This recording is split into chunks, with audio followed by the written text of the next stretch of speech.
panel es Derecho Procesal Transnacional, el acceso de los mecanismos internacionales acerca de la protección de los derechos humanos, Corte Europea, Corte Africana, Corte Interamericana y Corte Penal Internacional. Una breve reseña de las hojas de vida de los conferenciantes de este panel. Digo breve porque en la página del centro, en la parte relacionada con el Congreso, está toda la información relacionada con cada uno de los participantes que estuvieron en el día de ayer y que estarán en el día de hoy. En primer lugar, el doctor Raúl Eduardo Sánchez Sánchez es colombiano, es abogado de la Universidad del Rosario, especializado en Derecho Procesal Penal de la misma universidad y actualmente está vinculado como magistrado en la Justicia Especial para la Paz. La doctora Sandra Rocío Gamboa Rubiano, también colombiana, magistrada de la sección de apelaciones del Tribunal para la Paz en la JEP e integrante de la Comisión Ética de dicha jurisdicción. Es abogada egresada de la Universidad Nacional con doctorado en Derecho y magíster en Defensa de los Derechos Humanos y en Derecho Internacional Humanitario. Bienvenida también, doctora Sandra Rocío. El doctor Ricardo Abello Galvis, también colombiano, abogado de la Universidad del Rosario, con maestría en Relaciones Internacionales y Derecho Internacional, graduado en el Instituto Internacional de miembro de la Corte del Grupo Nacional ante la Corte Panamericana de Arbitraje y expresidente del Colegio de Abogados Rosaristas. El doctor Miguel Polo, el moderador de este panel, es magistrado auxiliar de la Corte Constitucional, abogado de la Universidad Javeriana, con una maestría en Derecho Constitucional en la Universidad de Valencia, España, y actualmente miembro del Centro Colombiano de Derecho Procesal Constitucional. Doctor Miguel Polo, cumplida la función de presentación, queda usted al frente del desarrollo del quinto panel. Muchísimas gracias. Bienvenidos igualmente a todos los asistentes a este nuevo encuentro que organiza el Centro Colombiano de Derecho Procesal Constitucional con los distintos acompañantes que nos han brindado su apoyo para efectos de su presentación en el día de ayer y en el día de hoy. Para efectos del desarrollo de este quinto panel sobre derecho procesal transnacional, queremos hacer una organización que responda un poco a una dificultad que se nos presentó de último momento, y es que lastimosamente tanto la doctora Sandra Gamboa como el doctor Raúl Sánchez, que se encuentran ya presentes, fueron citados temprana el día de hoy a las 9 de la mañana a cumplir con unos compromisos que tienen dentro de la Jurisdicción Especial para la Paz, de donde los dos, como acaba de poner de presente el doctor Ignacio, son magistrados.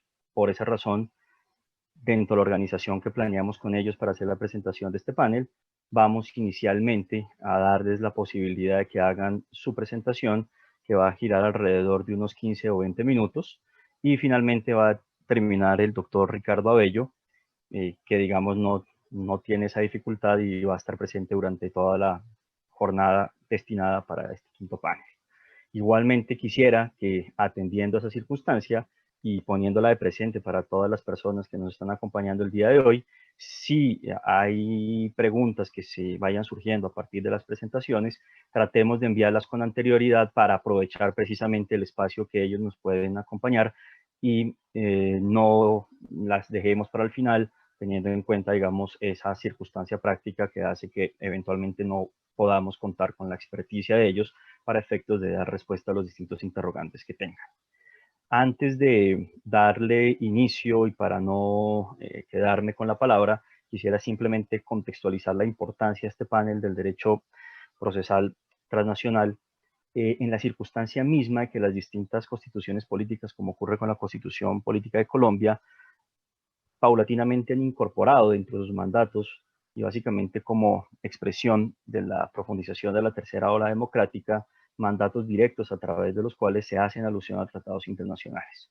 Si bien muchos tratados internacionales con anterioridad, por ejemplo, la Constitución del 91, ya reconocían, por ejemplo, competencias de organismos internacionales, muchas veces, digamos, no había un vínculo tan directo en relación con la posibilidad de hacer referencia a los pronunciamientos que por parte de ellos se hacen como fuente que eventualmente nosotros podemos observar en la utilización de la resolución de nuestras controversias, tanto en materia de integración como de interpretación, como lo estamos viendo el día de hoy. Y creo que esa es parte inicial de la que nos va a hacer la presentación la doctora Gamboa, en donde ella quiere hacer, digamos, una especie de presentación que gira alrededor de la forma como la Jurisdicción Especial para la Paz puede articular todos los pronunciamientos que se han venido presentando por la Corte Penal Internacional en materia de víctimas y justicia restaurativa. Y creo que ella, datos de la Carta que refieren, por ejemplo, a que en todos los casos prima el derecho internacional humanitario, ya que siempre debe leerse los mandatos de la Constitución en términos que sean acordes con los derechos humanos y por ende y de manera consecuente con los pronunciamientos que hacen por los organismos internacionales que tienen su competencia, pues puede tener, digamos, una aplicación práctica dentro del devenir que tenemos nosotros en la aplicación interna de nuestro derecho, pero que tiene claramente una trascendencia en el orden internacional. No siendo más, doctora Gamboa, quisiera entregarle precisamente para no perder el tiempo que tenemos valioso en la sesión de hoy, brindarle los 15-20 minutos para su presentación. Bienvenida. Perfecto, muchísimas gracias. Muchísimas gracias. Quiero extender inicialmente un saludo especial a la doctora Anita Giacometto, así como a todas las directivas integrantes, tanto del Instituto Constitucional Procesal como de la Universidad del Rosario. Eh, es sugestiva la introducción que se acaba de plantear, porque desde luego que me obliga a señalar el punto de partida o la perspectiva de análisis, y esa perspectiva de análisis no se refiere necesariamente a un derecho transnacional, sino a los evidentes vasos comunicantes en la instauración de un orden jurídico internacional muy consolidado, con mayor contundencia a partir de la segunda posguerra mundial, que genera una retroalimentación y una comunicabilidad permanente entre el derecho internacional público y los derechos nacionales, por lo menos bajo las lógicas de derecho occidental.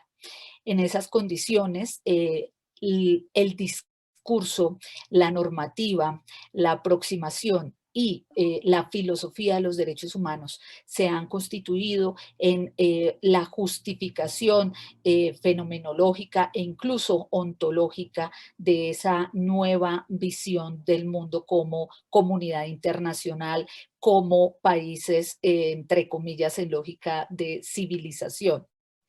Y esa base, esa episteme de los derechos humanos ha implicado diálogos, pero también debates permanentes entre instancias de derecho nacional y las de derecho internacional.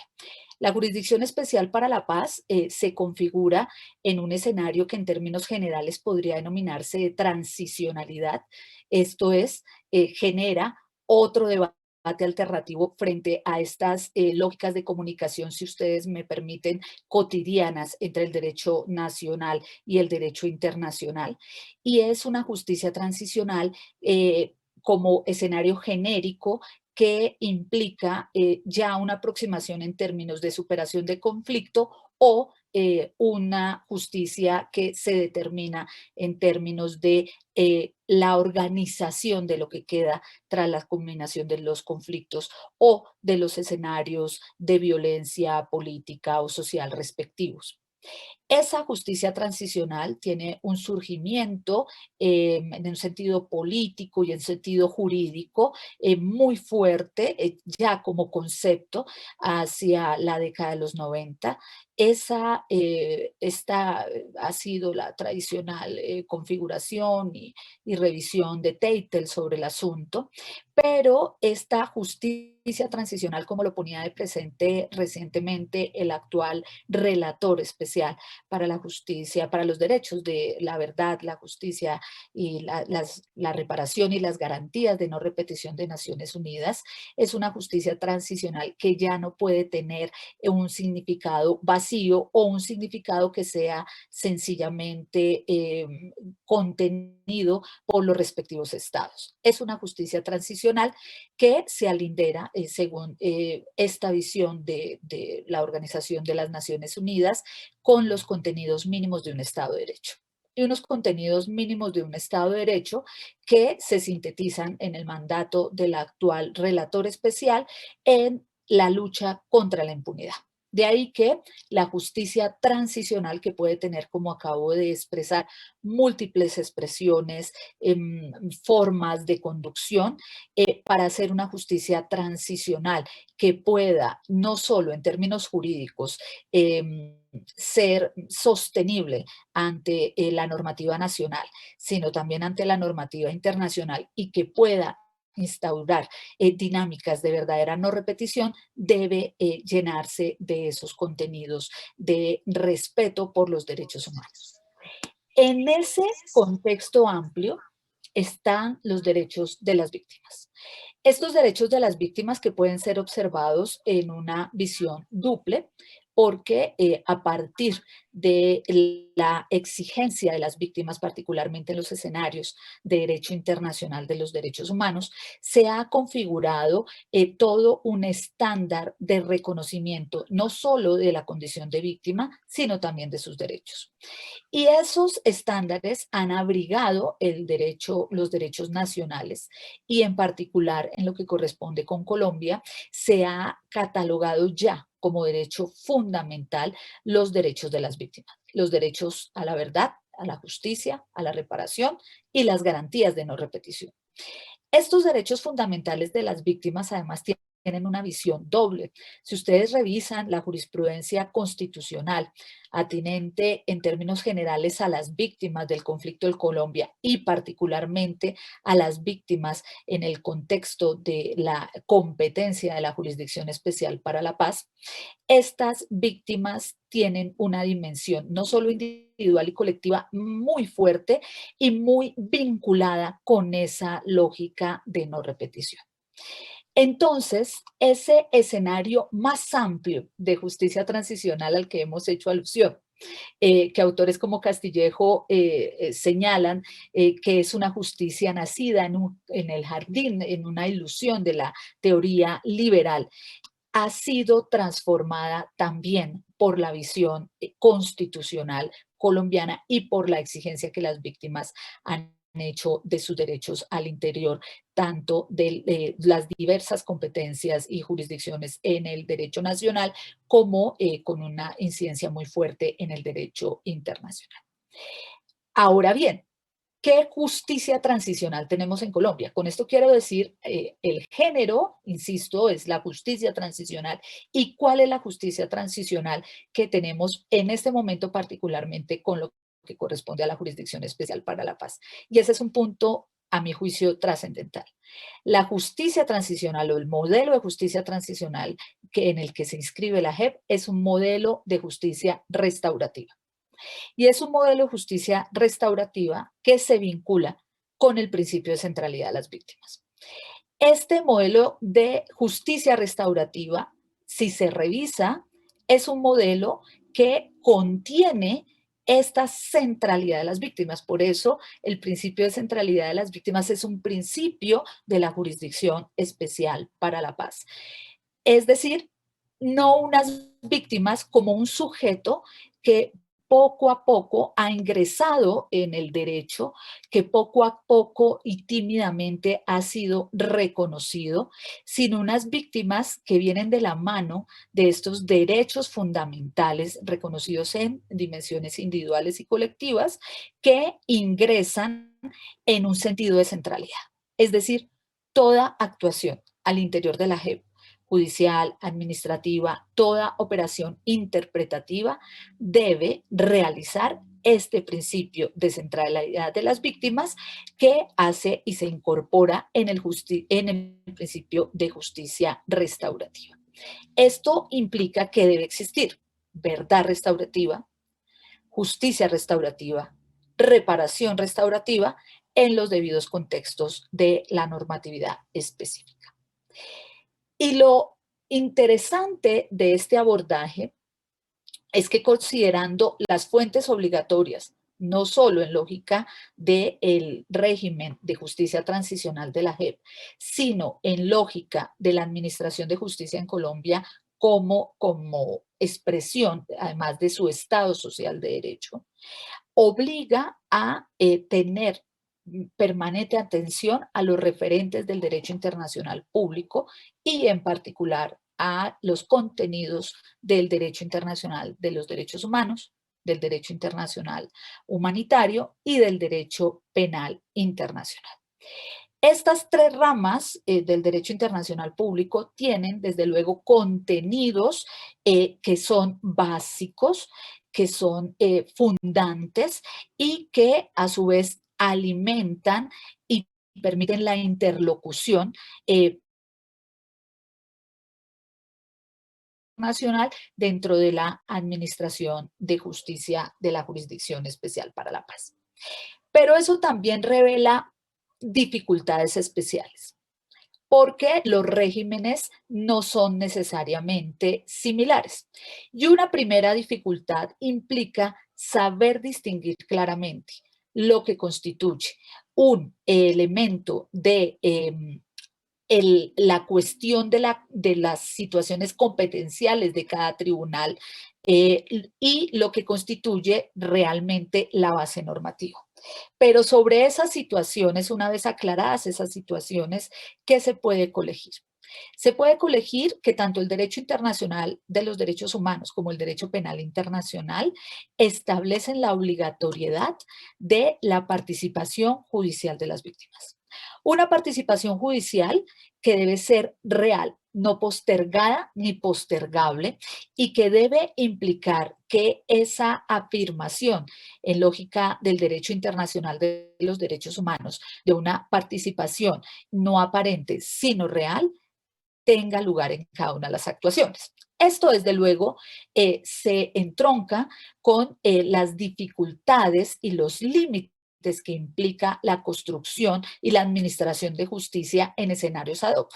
La Jurisdicción Especial para la Paz es un escenario ad hoc. Y la reflexión, particularmente de lo que han sido los trabajos en los tribunales penales internacionales de primera generación, ha sido tener el mayor de los cuidados, porque el sentido de eficiencia judicial que se espera en buena parte de estas salas especiales, de estos tribunales especiales de justicia transicional, no termine sepultando dos grandes cuestiones que son los derechos de las víctimas, la necesidad y la obligatoriedad de su participación activa en los procedimientos, sino también los derechos de las personas que están siendo objeto de procesamiento por los respectivos tribunales. Y esto tiene un papel muy fuerte en escenarios incluso de determinación, como en la JEP, sobre si se conceden o no determinados beneficios.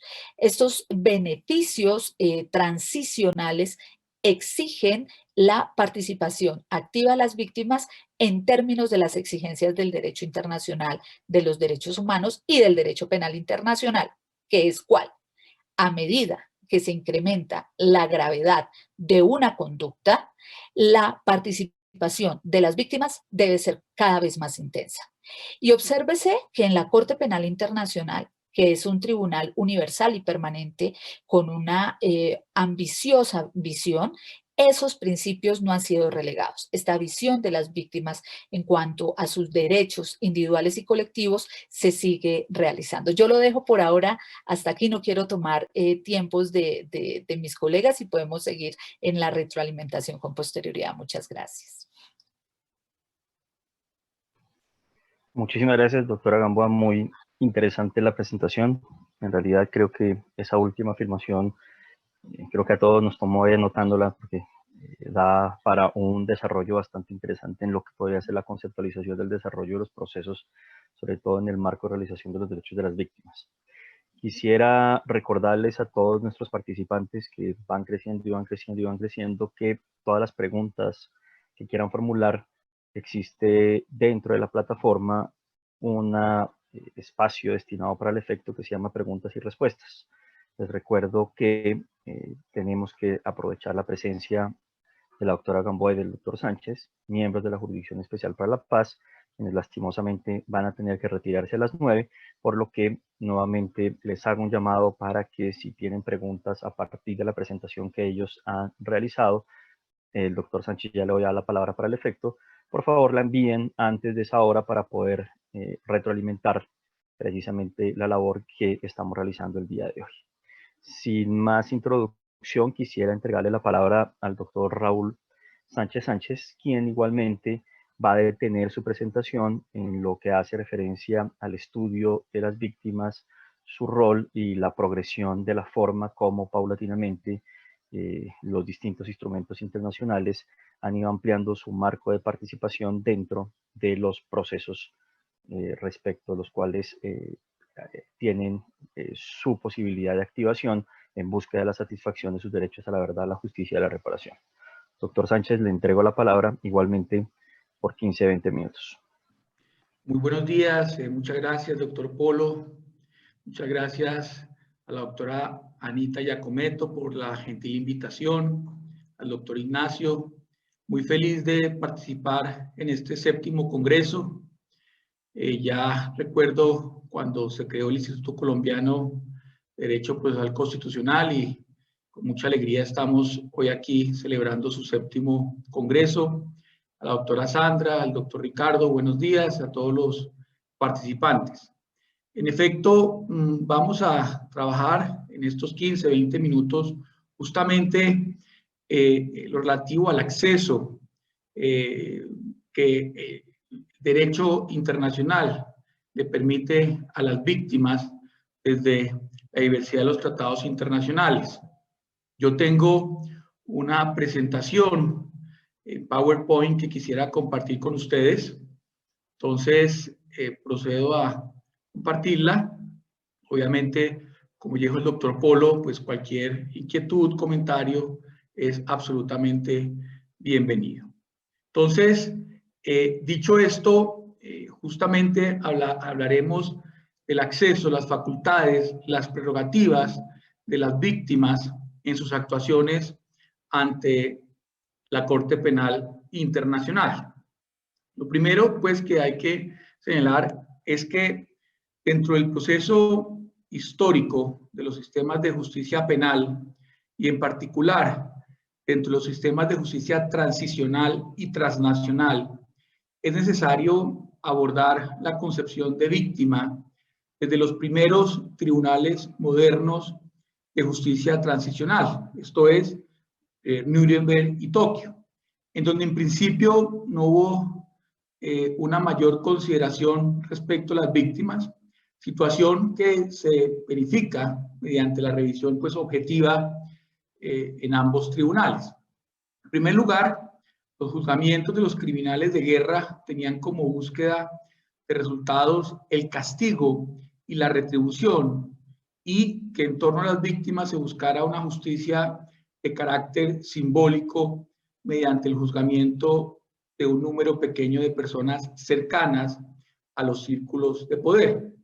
Lo anterior se entiende porque no existía, reitero, un núcleo esencial de víctimas debido al alcance de las atrocidades cometidas durante la Segunda Guerra Mundial, en la que, como ustedes saben, hubo más de 50 millones de muertos, y que no permitía conceptualizar, visibilizar grupos particulares de víctimas. Entonces, en ese orden de ideas, pues la verdad, reitero, las víctimas no tuvieron una mayor participación. El objetivo principal de los aliados fue la eliminación completa del nazismo y la militarización de la sociedad alemana para evitar agresiones y amenazas a la paz mundial por parte de Alemania, hecho que se extendió también a Japón, pero en ningún momento se pensó o se estableció un sistema que buscara crear una sensación de justicia frente a las víctimas del conflicto. Incluso fue más prominente la búsqueda de reparación a estados en donde Alemania debía pagar por la reparación de los daños de la guerra y compensar por los crímenes cometidos. Recordemos cómo fue, reitero, la principal herramienta que se usó para ese momento. Esta aproximación a la participación de las víctimas se repite igualmente en algunos de los tribunales ad hoc, que como ustedes saben fueron mecanismos de justicia transicional para hacer tránsito hacia nuevos modelos políticos, y tal como ocurrió en el caso de la antigua Yugoslavia y Camboya, donde las víctimas, aunque un poco más fácilmente identificables, solamente eran citadas como testigos y en algunos casos provocando fenómenos de victimización secundaria. Esta situación se puede apreciar desde lo dicho en uno de los testimonios que tal vez es de los más estremecedores del conflicto en la antigua Yugoslavia, el de Mir Sulhagic, titulado Postales desde la tumba, en el cual se identifica el centro del proceso judicial fueron los victimarios y poca víctimas del conflicto, que en efecto las reparaciones o el concepto de justicia se volvió simbólico en la medida en que los procesos fueron demasiado largos y nunca se vio una clara participación de las víctimas en estos procedimientos. Lo mismo ocurrió en Camboya, donde pese a que fueron palpables las masacres cometidas en contra de la población, el esquema de justicia se basó en el castigo y la retribución de los pocos líderes que quedaban vivos, pero no existió un esquema de reparación o de incorporación de las víctimas a los procedimientos con el fin de garantizar un esquema de verdad, de justicia, de memoria, de reparación y garantías de no repetición. Entonces, en estos casos que estamos señalando, de forma somera hay que decirlo, no existe una definición, ni existió una definición clara de víctima, pese a todos esos hechos de victimización. Y tampoco se visualizó con claridad en estos sistemas de justicia transicional un tratamiento a las víctimas de acuerdo con las reglas del derecho internacional de los derechos humanos. Ahora bien, pasamos entonces a buscar esa definición conceptual de víctima en el derecho internacional penal y en los sistemas de justicia transicional.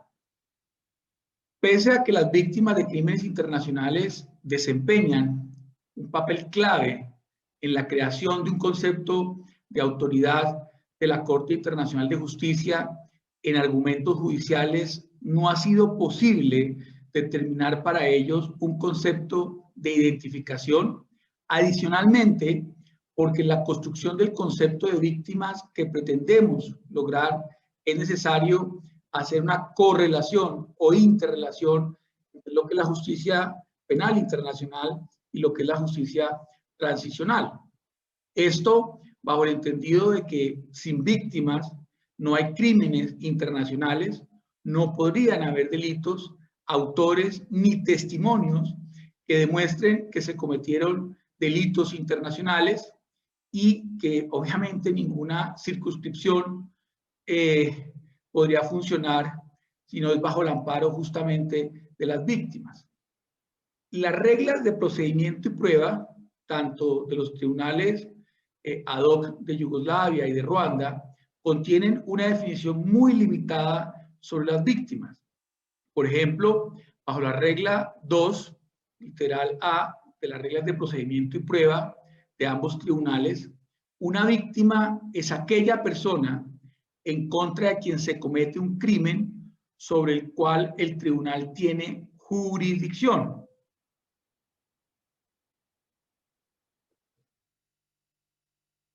El requisito de que el crimen entonces sea perpetrado en contra de la víctima implica que aquellos que han sufrido a consecuencia del delito, pero que no han sido atacados específicamente, no sean reconocidas como víctimas, es decir, la víctima indirecta o víctima secundaria. El desarrollo del concepto de víctima se da o inicia en el campo de la justicia internacional penal. Antes, el desarrollo de un concepto más identificable de justicia transicional. Esta concepción se logra mediante significativas y concretas luchas por actores de toda la diplomacia internacional, la ley y en particular la defensa de los derechos humanos. El Estatuto de Roma recoge las luchas justamente por la visibilización de las víctimas y desde su misma estructura empieza a recoger esa necesidad. El artículo 15 de dicho estatuto se indica que las víctimas podrán presentar observaciones a la sala de cuestiones preliminares. La sala de cuestiones preliminares, lo digo siempre de forma analógica, sencilla, es como el juez de control de garantías. Y esto se hace de conformidad con las reglas de procedimiento y prueba. De igual forma, se establece una dependencia de víctimas y testigos dentro de la Secretaría Técnica de la Corte Penal Internacional, que se encarga de recoger y ayudar a las víctimas en su participación dentro de los procedimientos que se lleven en la Corte. Con la creación de esta dependencia y analizando los distintos conceptos de victimización, se empieza a trabajar un concepto de enfoque diferencial con especial atención a las víctimas de traumas, incluidos los relacionados con delitos de violencia sexual. En el artículo 53 se establece que al inicio de una investigación se tiene como elemento de motivación para iniciar la apertura de la instrucción los intereses de las víctimas. Situación que se repite 2 veces en la redacción del artículo. En el artículo 54 también del Estatuto de Roma se indica que al momento de adoptar medidas adecuadas para asegurar la eficacia de la investigación y el enjuiciamiento de los crímenes de competencia de la Corte Penal Internacional, la Fiscalía respetará los intereses y las circunstancias personales de víctimas y testigos, haciendo una diferenciación relacionada con la edad, con el género y la salud. Teniendo en cuenta la naturaleza de los crímenes y las circunstancias de victimización, en particular las relacionadas con violencia sexual, violencia por razones de género y violencia contra los niños.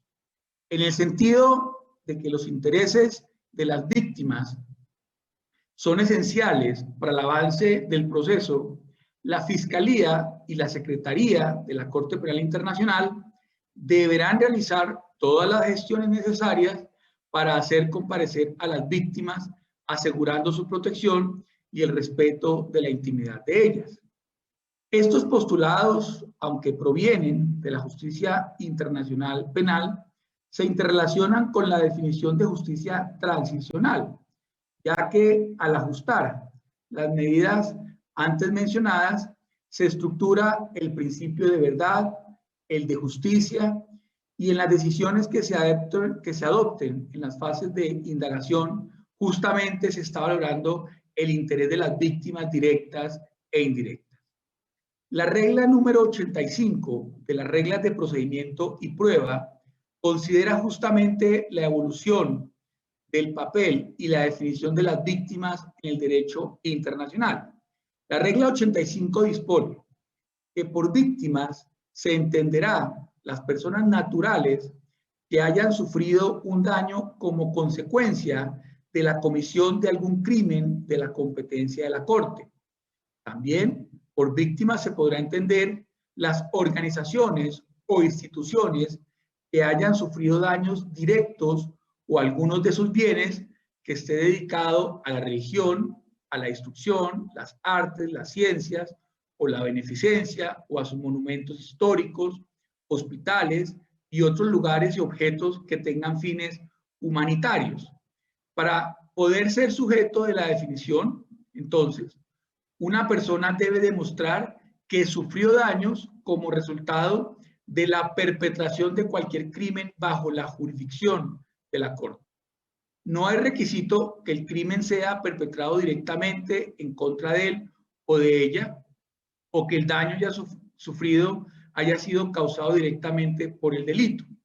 La definición debería, por consiguiente, ser interpretada para incluir víctimas indirectas como, por ejemplo, familiares o dependientes de las víctimas, Y de forma adicional, también hay que decirlo, como lo acabamos de mencionar, se pueden incluir ciertas organizaciones o instituciones que han sufrido daños directos a su propiedad.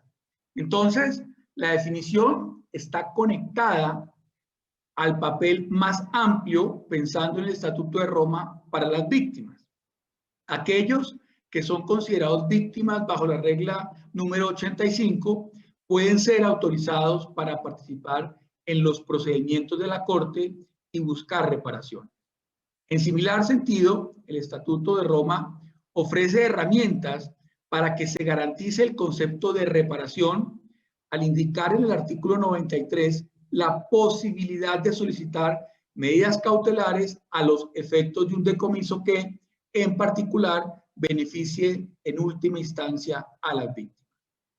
Y pese a lo anterior, es claro, también hay que decirlo, que la mayor atención a los derechos y el bienestar de las víctimas no necesariamente las empodera dentro del campo de la justicia penal internacional. En un nivel, el proceso de justicia penal en sí, estos incluyen limitaciones sobre cómo las víctimas pueden dar forma a los procesos judiciales y sobre la capacidad de participación y reparación de las víctimas para adaptarse al tamaño y la complejidad de la victimización masiva. Por ejemplo, las soluciones propuestas por la Corte Penal Internacional para abordar los desafíos de la participación de las víctimas conllevan el riesgo de minimizar cualquier reconocimiento potencial que la participación pueda permitir. De igual forma, es claro que aunque el Estatuto de Roma permitió una mayor participación de las víctimas, existe cierta ambigüedad frente a cómo su participación funcionará en la práctica. Por ejemplo, el artículo 68, parágrafo 3º, deja claro que la participación de la víctima solo es permisible cuando no haya prejuzgamiento o sea de manera incompatible con los derechos del acusado o la equidad e imparcialidad del juicio. El artículo sugiere que la Corte considera que se ocupa principalmente de determinar la culpabilidad o la inocencia y solo de forma secundaria hay, digamos, una preocupación por los intereses de las víctimas. Los derechos de las víctimas entonces recibirán su mayor expresión y reconocimiento solo cuando los acusados sean declarados culpables. No obstante, también resulta importante indicar que pese a que se han tenido acercamientos a sus capacidades y posibilidades, pues desafortunadamente no se ha logrado identificar o conceptualizar un concepto de víctima que de forma pacífica descanse en los modelos de justicia penal internacional y en sistemas de justicia transicional. Y esto es importante porque por primera vez en la historia un estatuto, una corte, un tribunal penal internacional permite la participación de las víctimas de una o de otra manera. Esto es porque recordemos que si hablamos de este derecho procesal, que justamente nos interesa, pues es un derecho procesal con clara influencia del derecho anglosajón, de las reglas del common law, en donde las víctimas no tienen mayor participación. Y al no tener esa mayor participación, sin lugar a dudas, estas disposiciones y estas consagraciones del Estatuto de Roma significan un avance desde todo punto de vista. Ahora bien, ven ustedes en pantalla las diferentes herramientas de los principales instrumentos internacionales sobre los derechos de las víctimas. Entonces ahí encontramos la Declaración de las Naciones Unidas sobre los principios fundamentales de justicia para las víctimas de delitos y abusos del poder, los principios y directrices básicos de las Naciones Unidas sobre el derecho de las víctimas de violaciones de normas internacionales de derechos humanos y de derecho internacional humanitario a interponer recursos y obtener reparaciones.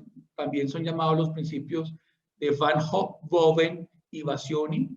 Y finalmente, el conjunto de principios para la protección y promoción de los derechos humanos mediante la lucha contra la impunidad de las Naciones Unidas, también denominados principios de Joynet y de Oren-Licher.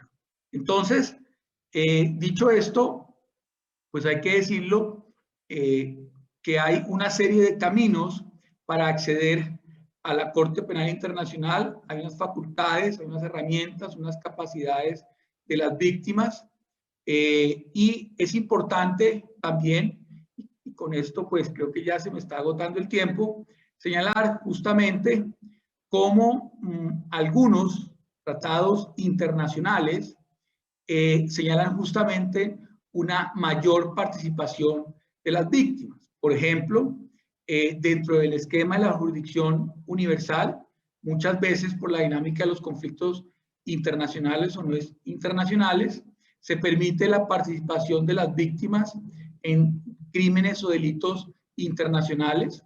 Otros tratados internacionales requieren que los estados parte ejerzan esa jurisdicción universal. Por ejemplo, la Convención contra la Tortura y otros tratos o penas crueles, inhumanos y degradantes. Los 4 convenios de Ginebra, hay que decirlo, obligan a los estados partes a buscar a las personas acusadas de haber cometido u ordenado cometer infracciones graves. Y todo esto, reitero, es justamente lo que permite que las víctimas tengan una mayor participación. Y finalmente, pues hay que señalar cuáles son entonces las modalidades de participación de las víctimas en las actuaciones de la Corte. Entonces, aquí, pues básicamente en la presentación ustedes van a ver cuáles son justamente las facultades que tienen las víctimas. Por ejemplo, son libres de elegir su representante legal siempre que cumpla con los requisitos exigidos por la Corte Penal Internacional para ser acreditado como abogado ante la misma. Segundo, se permite la acreditación individual y colectiva de víctimas. En este caso, pues la sala y la secretaría de la Corte deben asegurarse que tengan en cuenta los intereses específicos de cada víctima para evitar conflictos de intereses. Tercero, los representantes legales gozan de las mismas prerrogativas y tienen las mismas obligaciones que un abogado de la defensa. Y esto es sumamente importante. Asimismo, si ustedes ven en pantalla, están los principios del estatuto en materia de reparación, que son absolutamente claves, reitero, en un sistema procesal anglosajón o adversarial puro. Encontrar estas reparaciones, reitero, han sido un gran avance. De igual manera, pues hay que decirlo también, como la Corte Penal Internacional tiene una oficina dedicada a la protección de víctimas y testigos. Y esto es fundamental en la medida en que existe no solamente toda una normativa, sino toda una parte logística frente al manejo de las víctimas. Y hay que decirlo, en la práctica, muchas de estas víctimas, por ejemplo, jamás se han montado en un avión, jamás han salido de su país, llegan a otro país, en esta ocasión pues los Países Bajos, llegan a La Haya y obviamente son personas que han sufrido y sienten de todas maneras un choque frente a un cambio abrupto de lugar de residencia. Y hay una serie de protecciones en todo sentido, como la conocemos, pero reitero, quiero simplemente dejar lo logístico para que vean el nivel de detalle. Por ejemplo, las víctimas en la Corte Penal Internacional, antes de declarar, le hacen un tour por las instalaciones para que se familiarice. 2, le hacen un tour por la sala de audiencias también para que sepa dónde se va a sentar, le van a indicar dónde está el acusado, dónde están los abogados. Por ejemplo, es posible que la declaración sea a ventana cerrada, es decir, que los que las personas que asistan no puedan ver la cara de la persona, inclusive se le puede distorsionar la voz. Reitero, son aspectos logísticos de gran importancia que justamente dan la posibilidad de una mayor consideración frente a las víctimas. Entonces, y ya para terminar, como conclusión o como diversas conclusiones podemos señalar. Primero, cómo los intereses personales de las víctimas se ven afectados en general en la fase de investigación, ya que la participación de las víctimas durante esta fase realmente es nula. Básicamente sirven en muchos casos solamente para aclarar hechos, para direccionar la investigación. Segundo, el Estatuto de Roma otorga a las víctimas una voz y un rol independientes en las actuaciones ante la Corte, y en consecuencia dicha independencia está preservada inclusive frente al fiscal para que las víctimas puedan presentar sus intereses. Tercero, se debe considerar cuidadosamente de la sala de apelaciones referente a si los intereses personales de las víctimas se ven afectados con respecto a una apelación en particular. Y aquí ellos tienen que acudir al párrafo tercero del artículo 68, como lo hemos mencionado. Cuarto lugar, por lo general hay que decir que el requisito de que el interés personal de las víctimas deba ser afectado se cumple siempre que la víctima solicite su participación en las actuaciones después de la emisión de una orden de detención o una orden de comparecencia, es decir, cuando se activa ya como tal la causa penal.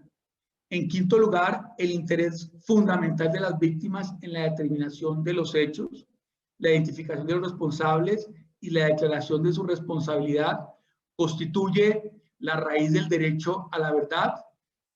En sexto lugar, la participación de las víctimas no debe estar en ningún momento en situación de riesgo o de peligro para la integridad de ellos o para la objetividad de la investigación.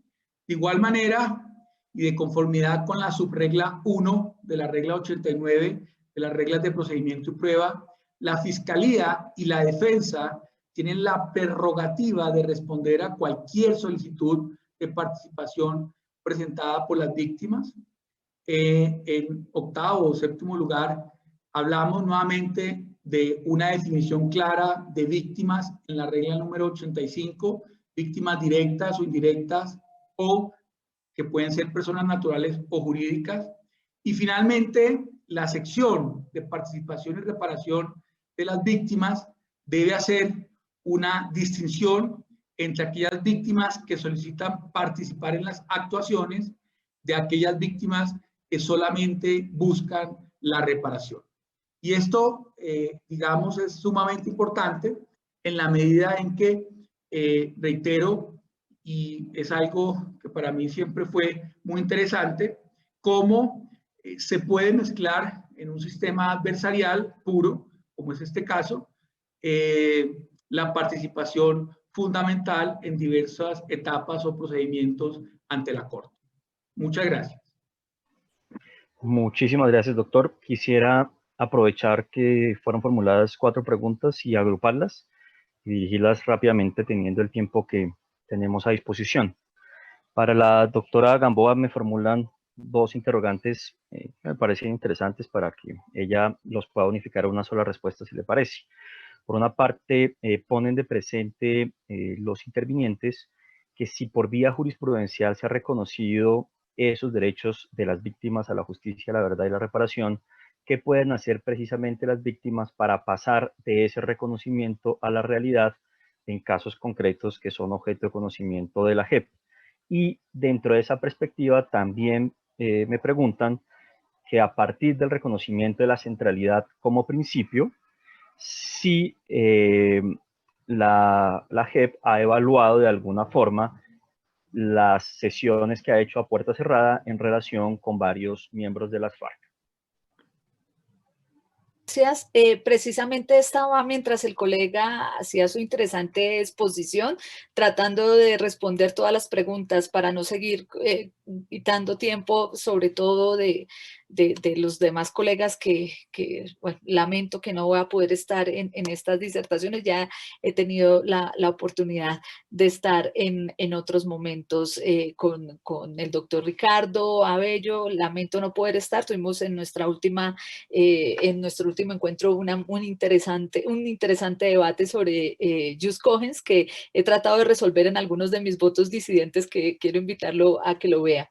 Precisamente el día de ayer yo saqué el último salvamento de voto de mi despacho sobre mi oposición al contenido de la sentencia 230 de la sección de apelación del Tribunal para la Paz, relativo precisamente en un núcleo muy importante a la posibilidad y a la realización de los derechos de las víctimas. Yo sí debo disentir de una consideración que implique afirmar la existencia de víctimas en un sentido directo y en un sentido indirecto, y con menos razón cuando se tiene en consideración que la base normativa del reconocimiento de las víctimas en el derecho penal internacional de la Corte Penal Internacional no proviene del derecho penal internacional. Este reconocimiento de las víctimas en el derecho penal internacional ha sido claramente tardío. Sin embargo, sí debe abonarse al Estatuto de Roma, a las reglas de procedimiento y prueba que han tenido por lo menos el gesto de reconocer esta concepción de víctima en términos de sujeto individual y colectivo que proviene del derecho internacional de los derechos humanos.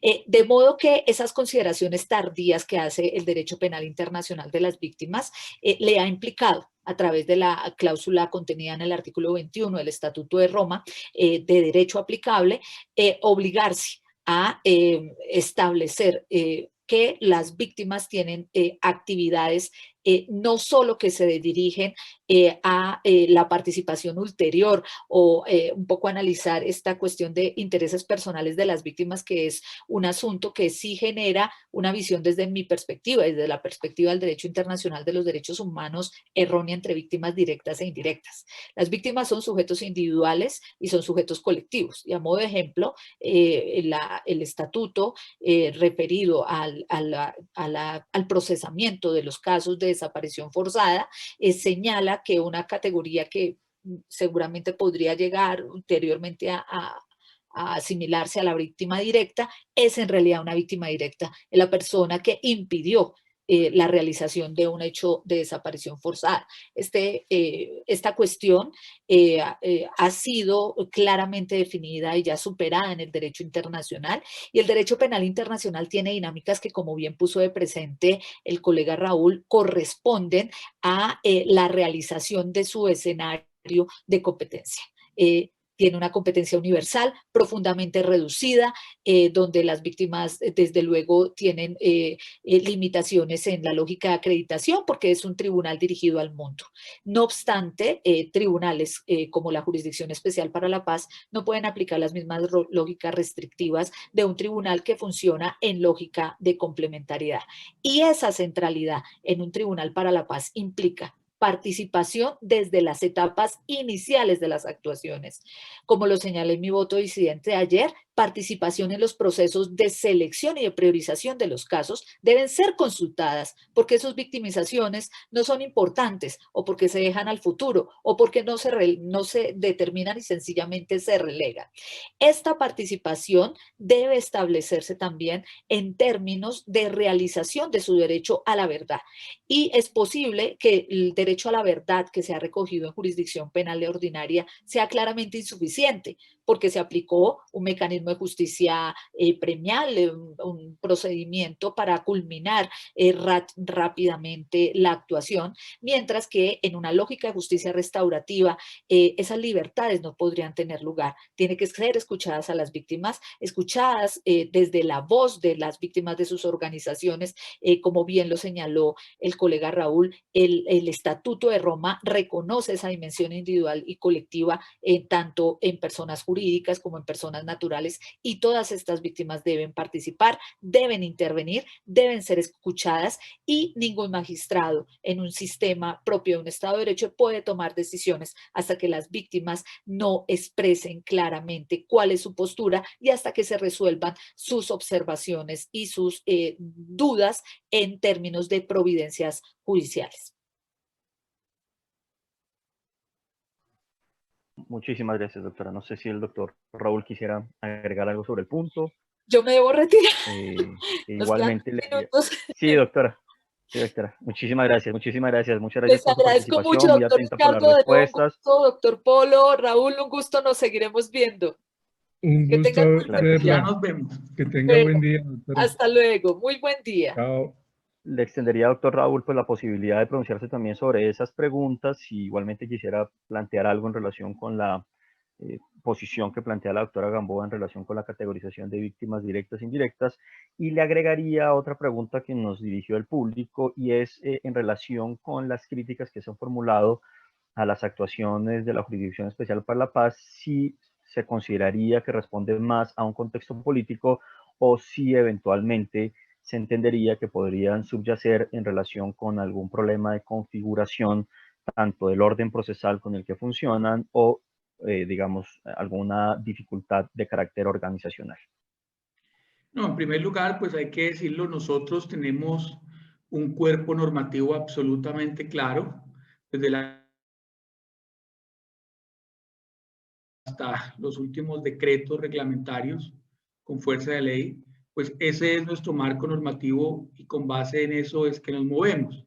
Entonces, sí o sí, toda decisión judicial que se tome pues va de la mano justamente en ese sentido. Entonces tenemos que irnos a la ley estatutaria, que es la ley 1957, a la ley de procedimiento, que es la ley 1922, normas remisorias, como dice el artículo 72 de la ley 1922. Entonces al final, pues realmente tenemos que ceñirnos a la normatividad y con base en todas esas normas es que hacemos las diferentes actuaciones.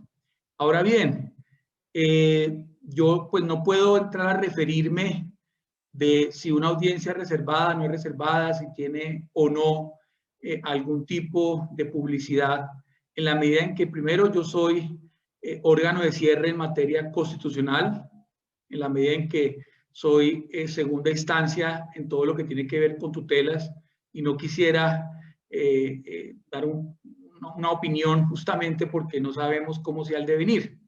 Pero sí tengo que señalarlo claramente cómo funciona y por eso me detuve en esos aspectos logísticos de la Corte Penal Internacional. Cuando ustedes van a la Corte Penal Internacional, ustedes van a ver unas salas de audiencia. Al interior, pues está toda la organización en donde se sientan los jueces, los abogados de la defensa, la fiscalía, las víctimas, etc. Y atrás, digamos, hay un lugar separado por una ventana de vidrio muy grande donde se sienta el público asistente. Entonces, como les decía, ¿no? En la Corte Penal Internacional se puede hacer de varias maneras la audiencia. Simplemente se baja la ventana, entonces uno que está al otro lado de la ventana, pues puede escuchar, pero no puede ver a las víctimas o a las declarantes. Dos, como les decía, inclusive se le puede tergiversar la voz al declarante. Tercero, se le puede ocultar la cara y la voz al declarante frente al acusado, que para mí, pues tengo que decirlo, me pareció un poco extraño poderle tapar la cara y distorsionar la voz frente a un acusado, porque cuando uno es acusado, lo mínimo que busca y que quiere es saber quién está hablando en contra de uno. Y entonces es, entre comillas, una especie de justicia sin rostro o testigo sin rostro, por darle un término muy colombiano, pero así funciona allá, ¿no? Entonces, reitero, pues esa es la experiencia y así han venido funcionando la Corte Penal Internacional de tiempo atrás con éxito en sus procedimientos.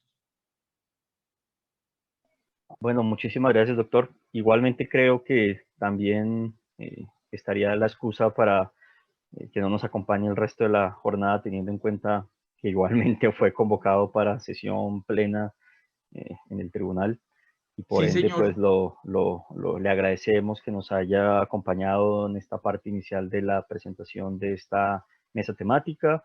Igualmente su disposición a responder las preguntas de los participantes dentro de este evento. Muchísimas gracias, doctor. Y desde parte de la parte directiva igualmente del centro le mandamos un fuerte abrazo y nos quedamos con el doctor Abello, que seguramente nos va a poder hacer una presentación bastante interesante sobre un tema que ya les voy a poner de presente a los distintos partícipes del día de hoy. Muchas gracias nuevamente por la invitación, estimado Ricardo. Espero me excuse por mi ausencia. No se preocupe. Y les agradezco mucho a todos. Hasta luego, que esté muy bien. Un gusto verlo. Hasta luego.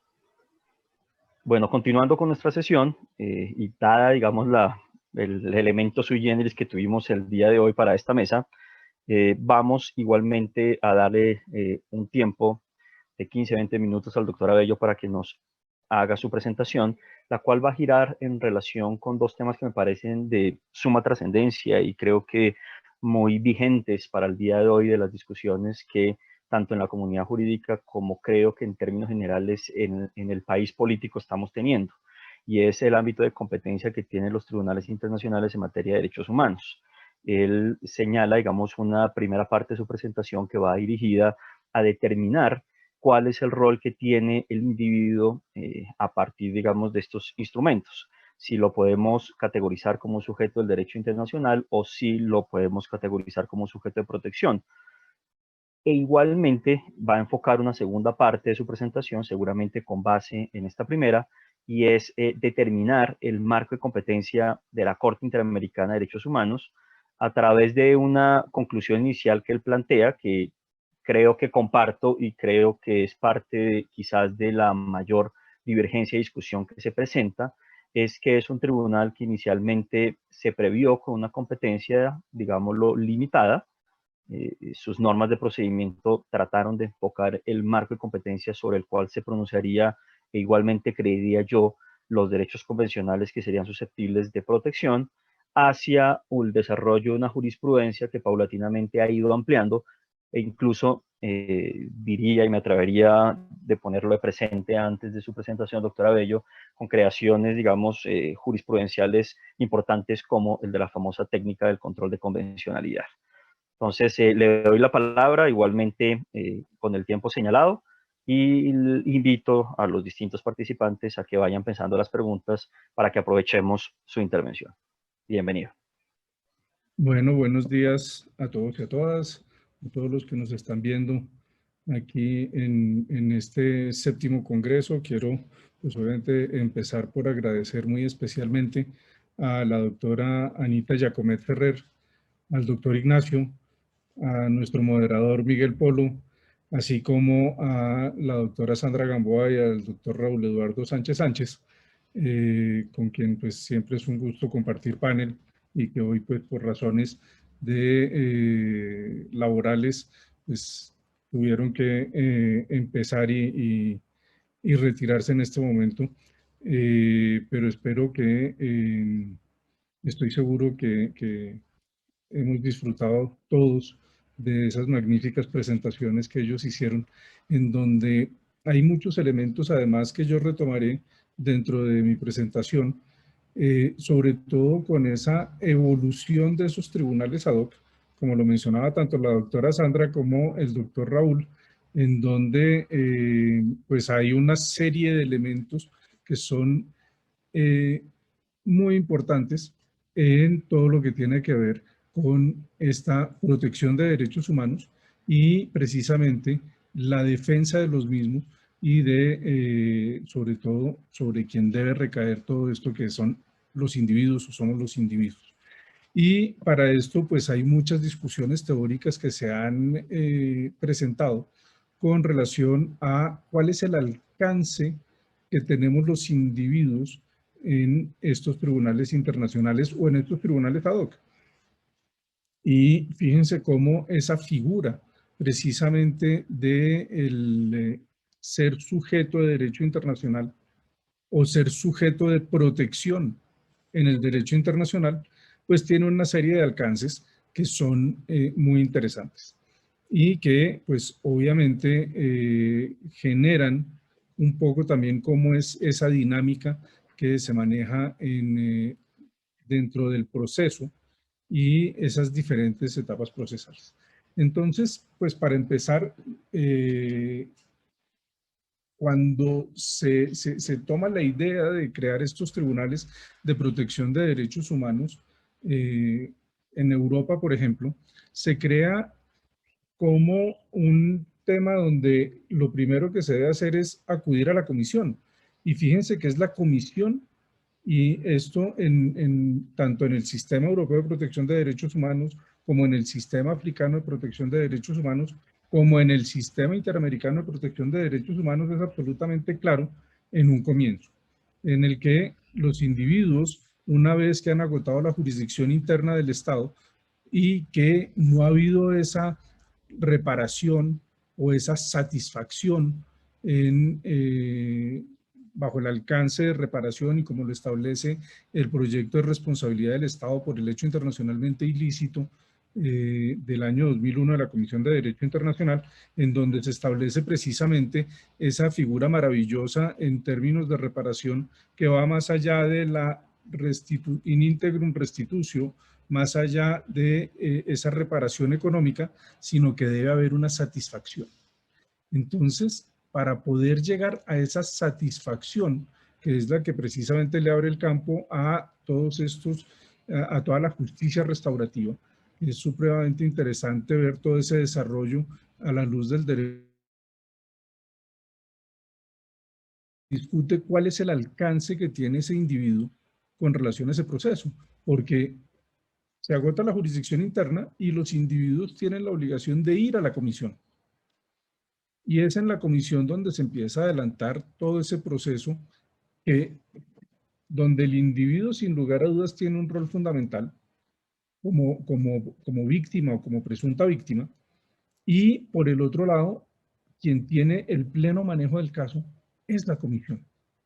Tan es así que es la comisión la que toma esa decisión de si se acude o no se acude a llevar el proceso ante la Corte Interamericana de Derechos Humanos o en su momento ante la Corte Europea de Derechos Humanos y hoy ante la Corte Africana de Derechos Humanos. Sin embargo, vemos una serie de diferencias entre los unos y los otros que hay hoy en día. Y en este sentido, por ejemplo, quisiera hacer referencia a la Corte Europea de Derechos Humanos, en la que claramente pues, ha habido una serie de modificaciones muy interesantes entre ellas y ya en la medida en que se eliminó la Comisión Europea de Derechos Humanos por medio de la resolución número 11 de 1994. Y esta decisión que entra en vigor el 1 de noviembre del 98 hace que los individuos puedan llevar directamente sus casos ante la Corte.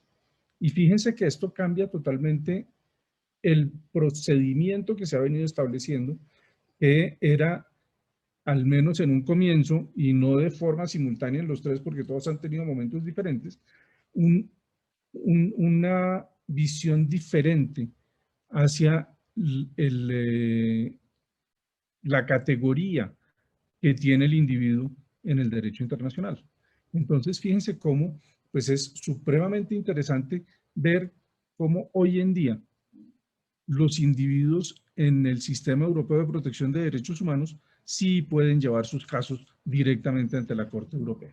Y eso, como lo mencionaba, marca una gran diferencia.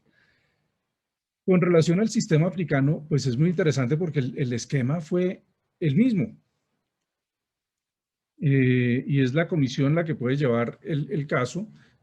Puede haber casos interestatales, obviamente, también, pero también las organizaciones intergubernamentales africanas pueden llevar casos ante la Corte Africana de Derechos Humanos. Pero tal vez lo más interesante lo encontramos precisamente en ese artículo 5.3 del protocolo relativo a la Carta Africana de Derechos Humanos y de los Pueblos, en la medida en que si los estados lo autorizan de forma expresa, las ONGs que tienen estatuto de observador ante la Corte, ante la Comisión, perdón, y los individuos pueden llevar casos directamente ante la Corte, sin tener que pasar por la Comisión. Obviamente, pues, por lo pronto, hasta donde tuve la oportunidad de mirar, solo 6 estados africanos han aceptado expresamente este artículo 5.3, de acuerdo con el artículo 34 también de dicho protocolo, el 34.6, que es el que dice que esa autorización tiene que ser expresa. Ahora bien, como muy bien lo mencionaba el doctor Polo, ahí tenía la idea que yo tenía pensada y que tengo pensada para esta presentación, estaba dividida en 2 partes. Una a modo introductoria, donde iba a mostrar precisamente esa distinción y esas diferencias de alcance a la luz del derecho procesal, de los mecanismos como se puede acceder a estos tribunales regionales. Ahora me voy a centrar en la Corte Interamericana de Derechos Humanos, y para esto quisiera hacer una... voy a compartir pantalla con ustedes para determinar para hacer la segunda parte de la presentación. No sé si ahí ya están viendo la pantalla. Sí, perfecto, se ve. Presumo que sí. Sí, se ve perfecto.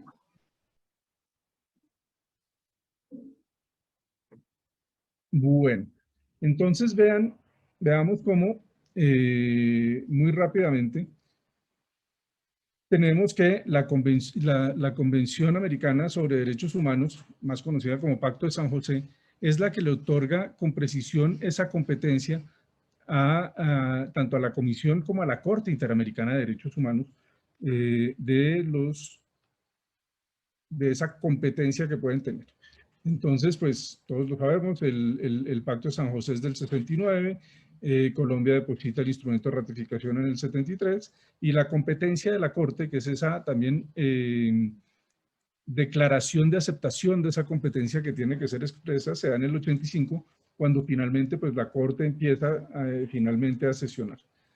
Y vemos que pues allí en los artículos 62, en el artículo 62 se establece cómo se debe determinar esa competencia, pero esa competencia está limitada exclusivamente a el Pacto de San José, y bajo el mismo esquema que veníamos hablando, en el que es la comisión la que lleva el caso ante la Corte. Vean que aquí el individuo no es dueño de su proceso. Es la comisión la que toma esa determinación de si se lleva o no se lleva el caso ante la Corte, y tiene que cumplir entonces con los parámetros del artículo 62. Entonces, vean cómo hay una competencia absolutamente limitada y un procedimiento totalmente cerrado en ese sentido. La posición tiene una competencia ratione temporis que es absolutamente clara. Sin embargo, es claro en el derecho internacional como principio que no hay retroactividad.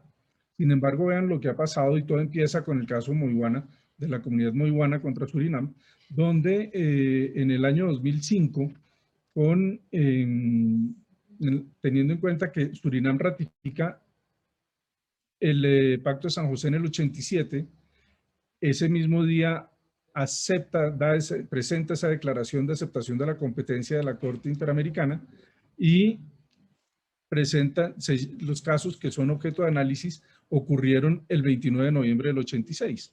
Entonces, hay un año antes entre la ocurrencia de los hechos y con el momento en que se acepta la competencia de la Corte para que pueda conocer de casos contra Surinam, pero todavía más importante, lo relativo a que el momento de ratificación del Pacto de San José por parte de Surinam.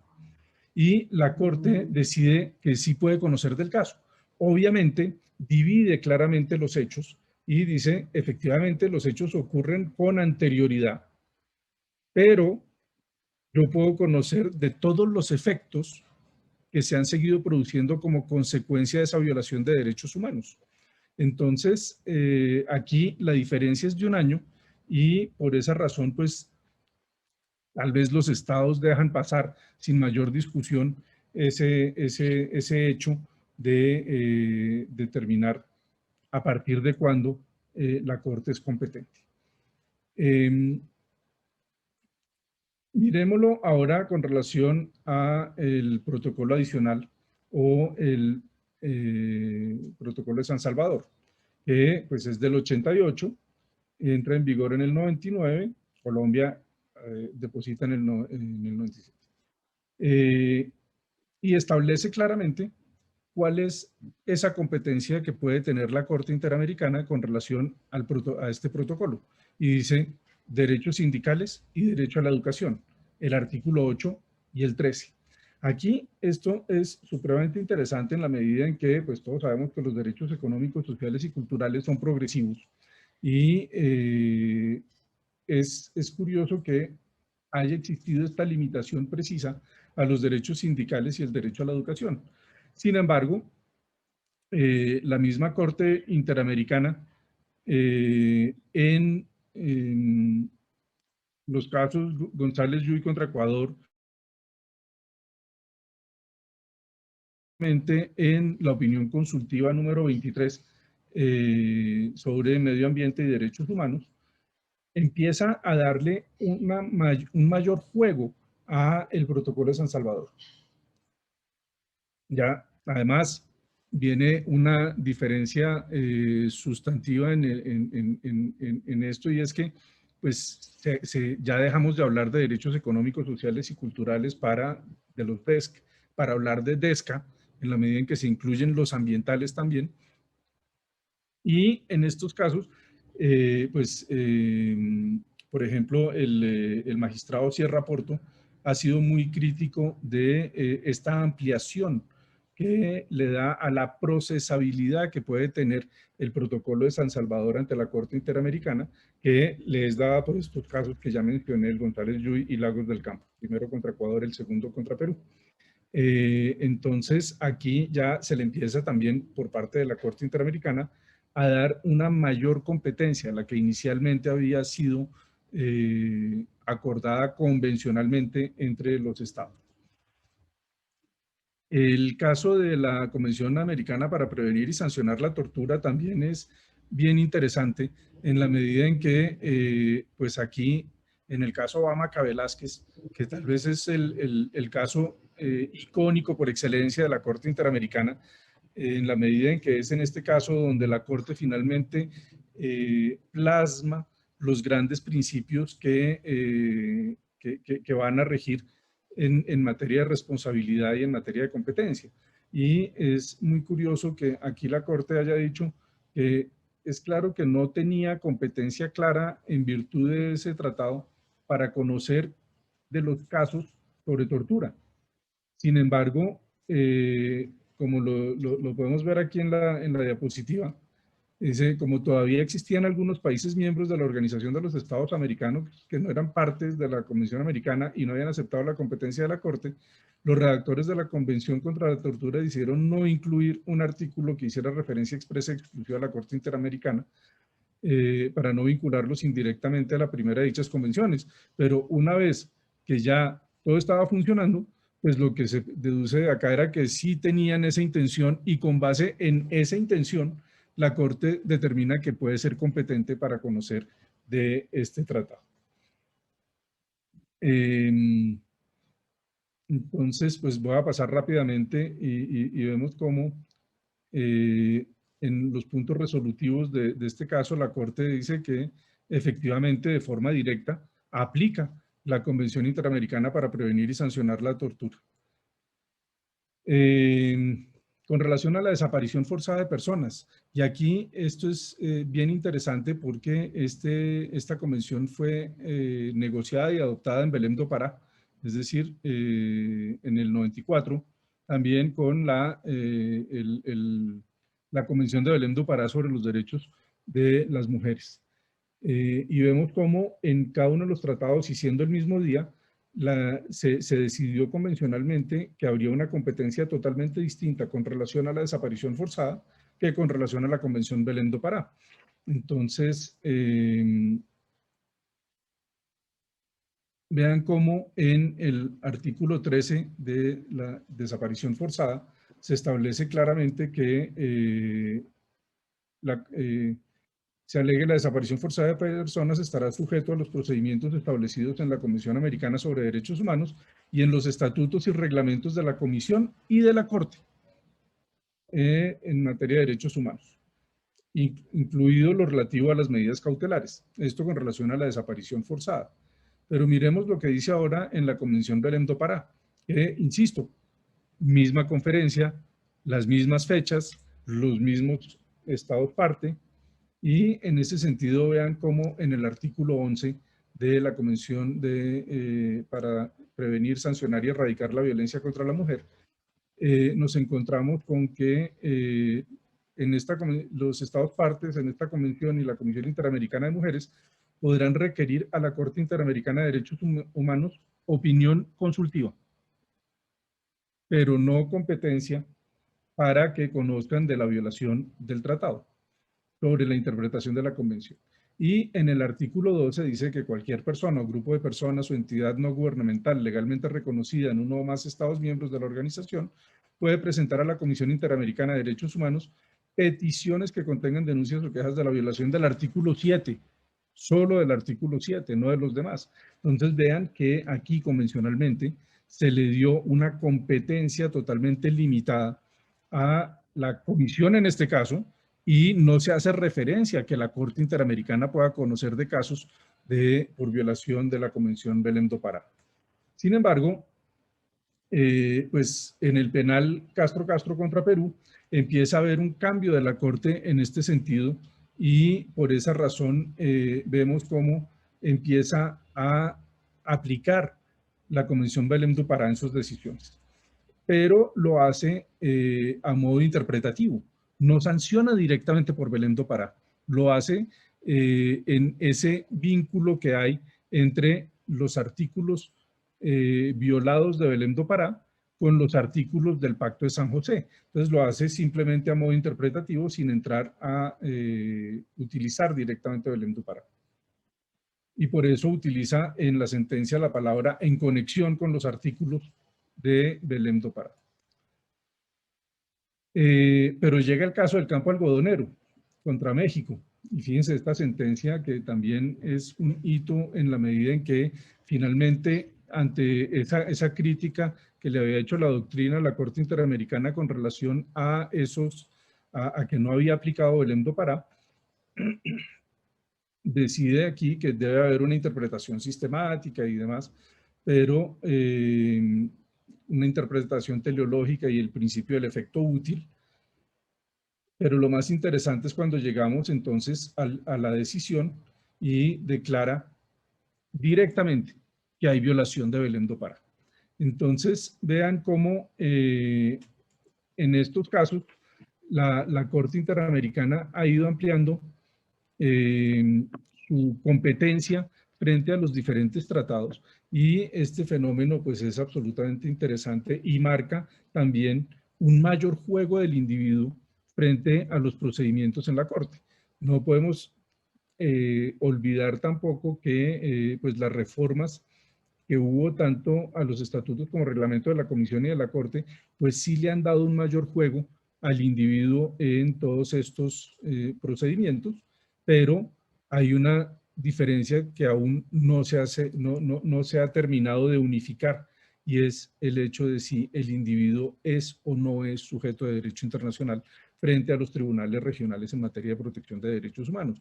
Yo creería que, como lo mostramos en la Corte Europea de Derechos Humanos, sí lo es. En la Corte Africana lo es para aquellos estados que han aceptado de forma expresa que los individuos puedan llevar los casos directamente, pero en el sistema interamericano todavía estamos lejos de que eso pueda suceder. No quiere decir que no sea sujeto de protección, claramente lo es, y eso es lo más importante. Pero ya, y para terminar, yo diría que no es tampoco por lo pronto una buena idea que se abra este espacio de acudir directamente a la Corte a las víctimas o presuntas víctimas, en la medida en que cuando vemos cómo ha funcionado la experiencia, especialmente en el caso de Europa, pues es claro que el tema de la mora judicial ha aumentado sustancialmente. En Europa se pasó de tener, mientras existía la comisión, una mora de unos 2.000, 3.000 casos, a hoy en día una mora de más de 60.000 casos. En consecuencia, pues toda esta discusión en donde tenemos que llegar al momento en que haya una plena protección de los individuos frente a los derechos humanos, tenemos que mirar también bajo qué figura hay una mayor protección. Y creo yo que ante todo el tema de la capacidad misma que tiene la Corte Interamericana de Derechos Humanos, hoy en día todavía no estamos listos para que haya una posibilidad de llevar casos directamente a este tribunal. Entonces, quedo abierto a las diferentes inquietudes que puedan surgir del público y pues, doctor Polo, muchas gracias por su moderación y quedo atento a lo que se requiera. No, doctor, muchas gracias a usted. La verdad me pareció muy interesante la presentación. Invito a los distintos asistentes y participantes en nuestra actividad académica que igualmente le hagan o le formulen preguntas al doctor Abello. Creo que es una de las personas más autorizadas. Importante su presencia en este evento para poder aclararnos dudas sobre su funcionamiento y su aplicación. Mientras el público se anima a formular alguna pregunta, yo quisiera, doctor Abello, plantearle un poco su posición personal sobre ese fenómeno que usted en cierta medida pone presente en materia de ESCA. Es interesante, usted citaba, por ejemplo, el caso Lagos Campo versus Perú. Tuve la ocasión de examinarlo. Tuve la ocasión también de mirar el salvamento de voto del doctor Sierra Porto, o el voto disidente del doctor Sierra Porto, y uno sí advierte, digamos, como una búsqueda de la Corte en sí misma para empezar a abrir canales a través de los cuales pueda entrar, llamémoslo así, a tener un ámbito de justicia respecto a estos derechos. Lo aborda, digamos, tratando de darle un contenido de obligación directa, si no estoy mal es el artículo 25-26, que está 26. Construido no tanto bajo una lógica, digamos, de obligaciones directas frente a los estados, sino un contenido más de naturaleza política y aborda, digamos, el reconocimiento de una competencia por parte de ese artículo para, en cierta medida, pasar debajo de forma surrepticia el debate respecto de una aplicación de justicia, en este caso que giraba en torno a un problema de estabilidad laboral. Entonces, no sé qué impresión le da a usted ese punto, o sea, la utilización de este elemento argumentativo y la referencia al artículo 26 para darle contenido a derechos que en principio, teniendo en cuenta igualmente la presentación que usted nos ha hecho, no parecerían ser objeto de competencia de este tribunal. Sí, es bien interesante la evolución que ha habido con relación a San Salvador, porque la Corte, además, en un momento en el que tal vez ha sido más de avanzada y donde mayores derechos quiso defender. Fíjense que en ese momento la Corte Interamericana no tomó una posición frente a los derechos económicos, sociales y culturales, ¿no? Frente al Jus Cogens, y esa era la discusión a la que hacía referencia la doctora Sandra en un evento en presencial que tuvimos ya hace 2 años en el Rosario. La Corte se fue con toda la favorabilidad hacia el Jus Cogens. A mi modo de ver, un poco exagerando bastante la interpretación misma de este tipo de derechos. Sin embargo, no lo hizo frente a los derechos económicos, sociales y culturales, y eso es un tema muy curioso. Que sea en este momento una corte, entre comillas, podría uno decir, más conservadora o más atenida a la exégesis de la norma, que le haya abierto esa puerta a los derechos económicos, sociales y culturales. Uno de los temas que siempre se sostuvo, se dijo por parte de la Corte con relación a los DESC, era precisamente que eran muy difíciles de identificar quiénes podían ser las víctimas o las presuntas víctimas, ¿no? Y que precisamente había que tener, que cuando se empieza a abrir la puerta, se habla de esas víctimas que tienen que ser al menos identificables. Si no son identificadas, al menos identificables, y que debe tratar de individualizarse a esas presuntas víctimas en el proceso. Y para después, en todo este desarrollo progresivo del derecho internacional de los derechos humanos, ver cómo se llega a estos casos y que termina plasmándose en la opinión consultiva 23, cómo se abre aún más esa visión de los derechos económicos, sociales y culturales. Y cómo Sierra Porto y Bio Grossi son los que siguen manteniendo una posición en contra de esa ampliación de los DESCA a que sean derechos que puedan ser sujeto de conocimiento por parte de la Corte Interamericana y que se pueda conocer y juzgar por este tipo de derechos.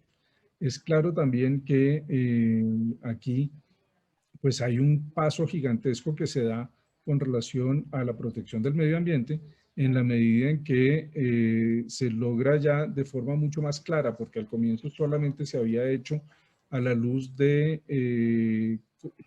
comunidades específicas, pero hoy en día es mucho más amplio ese vínculo que hay entre el medio ambiente y los derechos humanos.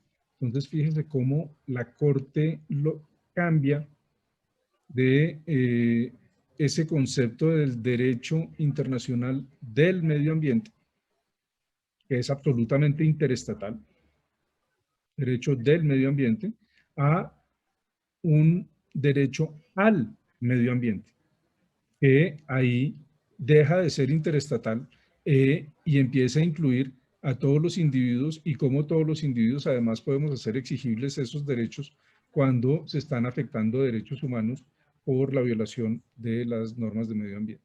Y por eso además establece cómo se deben hacer esos grandes proyectos de infraestructura y cómo se deben hacer los estudios de impacto ambiental, cómo se debe minimizar todo este tipo de impacto negativo al medio ambiente por parte de estos proyectos de infraestructura y sobre todo toda esa colaboración que debe haber entre los estados y la publicidad que todos estos proyectos deben tener. Entonces sí es muy interesante cómo partiendo de la protección del medio ambiente y de derechos económicos, sociales, culturales y ambientales, estemos llegando a una ampliación de ese artículo 26 y que permite pues que haya otro tipo de derechos también de los económicos, sociales y culturales que puedan ser incluidos y puedan ser defendidos procesalmente y no por vía de conexidad como se venía haciendo anteriormente en la Corte Interamericana. Muy interesante, que sería como una especie de réplica un poco de las cláusulas innominadas que traen las constituciones y que por esta vía podríamos ampliar el catálogo de derechos. Hay una pregunta que nos formula el público y es si ve que en el mediano plazo podría la Convención de Belém do Pará llegar a ampliarse en el marco de las competencias de la Corte Interamericana, es decir, que en cierta medida su justiciabilidad vaya más allá del artículo 7. Yo creo que ya lo hizo. Y en ese sentido, tanto Campo Algodonero es el hito de la jurisprudencia que marca esa apertura para poder ir más allá. Aquí, pues, dentro de esas conversaciones que a veces uno tiene en los congresos, a mí me llamaba mucho la atención cómo diferentes, ¿cómo llamarlos? Redactores de instrumentos internacionales fueran absolutamente reacios, e inclusive jueces de la Corte Interamericana fueran absolutamente reacios a que se generara ese cambio, ¿no? Teniendo ya los antecedentes, por ejemplo, de la Convención contra la Tortura, que es un cambio que es realmente muy interesante porque lo que dice es, no quedó porque no existía, pero no era que no se quisiera. Entonces, por esta vía yo sí puedo conocer. Y lo que viene después precisamente es, con relación a Belém do Pará, también se genera ese cambio.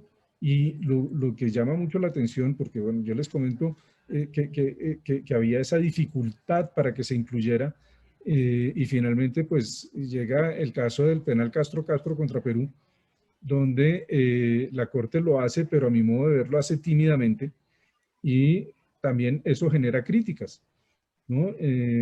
Y viene después entonces Campo Algodonero, que es el que abre ya totalmente esa opción, y donde la Corte Interamericana decide aplicar directamente ese tratado. Entonces, yo creo que los cambios se han dado y pues ha habido todo un procedimiento dentro de este desarrollo progresivo de aumentar las garantías y la protección de los derechos humanos. Y hay otra pregunta también que nos formula el público, igualmente me sumo a ella, y es, dentro de esta dinámica, digamos, de relación que habría entre puntualmente la Corte Interamericana de Derechos Humanos y los jueces nacionales de los distintos estados parte, ¿cómo jurisprudencial que tanto se demanda y que eventualmente en materia, digamos, como objetivo de protección de los derechos humanos, tendría que hacerse efectivo? No me queda clara la pregunta. O sea, ¿qué Pero herramientas el diálogo... Sí, ¿cómo lograr que esos pronunciamientos que se producen a nivel de la Corte Interamericana de Derechos Humanos en medida de protección de derechos, digamos, se traspasan o se hacen efectivos por los tribunales nacionales de los estados partes? ¿Cómo lograr hacerlo? Ya. No, yo creo que el control de convencionalidad, al que usted hacía referencia al comienzo, pues es un tema fundamental. Hay un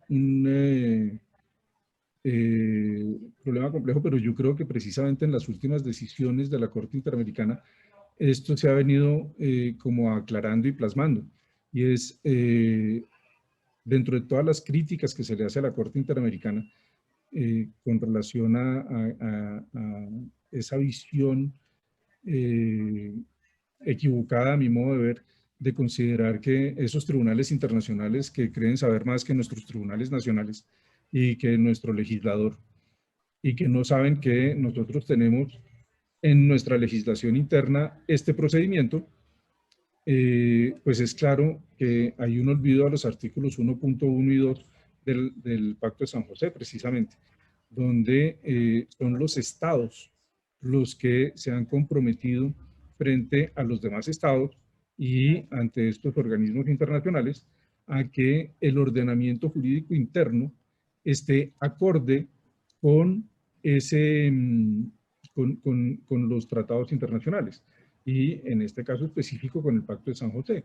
Y lo vemos claramente en la sentencia Petro Rego con relación a la sanción que le fue aplicada al exalcalde de Bogotá, pero vemos también cómo ha habido un desarrollo de los tribunales internos absolutamente interesante, muy del Consejo de Estado y muy de la Corte Suprema, en el sentido de que ante esas distinciones que hay entre el derecho interno y el derecho internacional, en materia de derechos humanos se deben aplicar los principios y normas del derecho internacional y no los del derecho interno, sobre todo en temas de reparaciones, por ejemplo.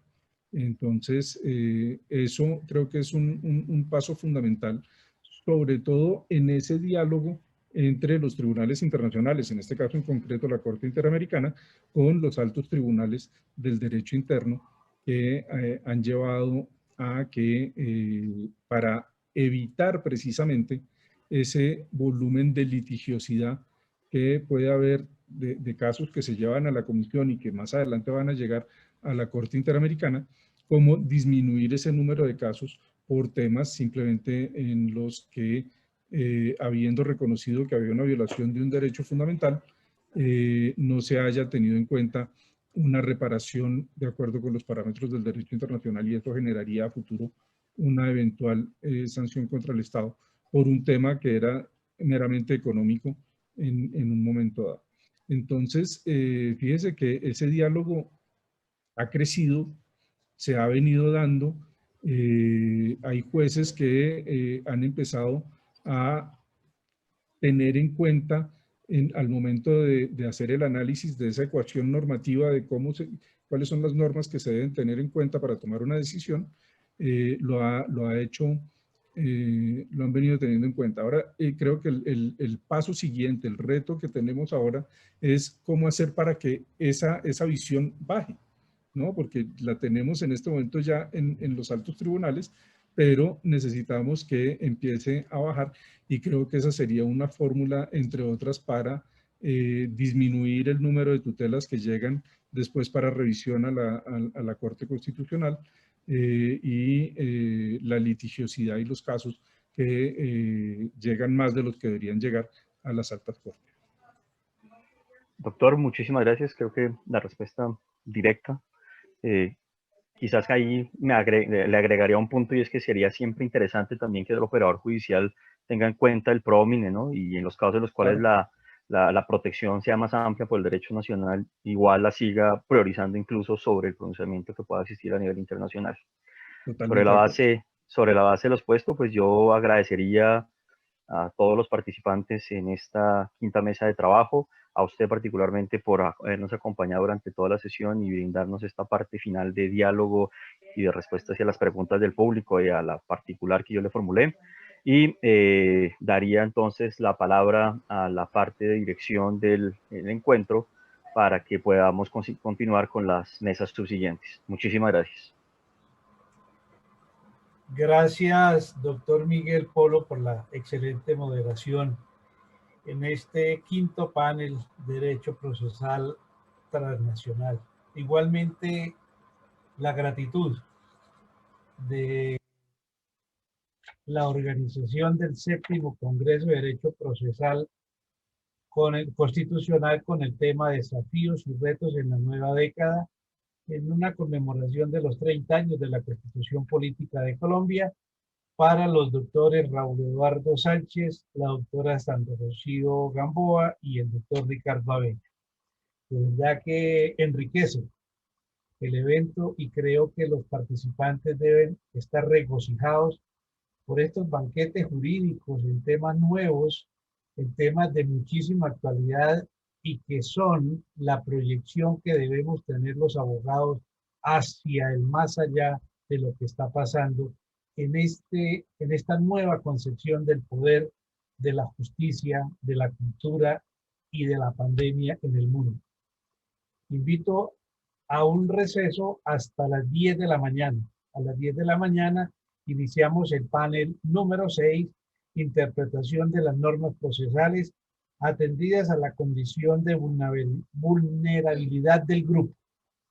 Entonces, nos vemos hacia las 10 de la mañana y quedamos a disposición de la operadora del evento, operadora técnica del evento.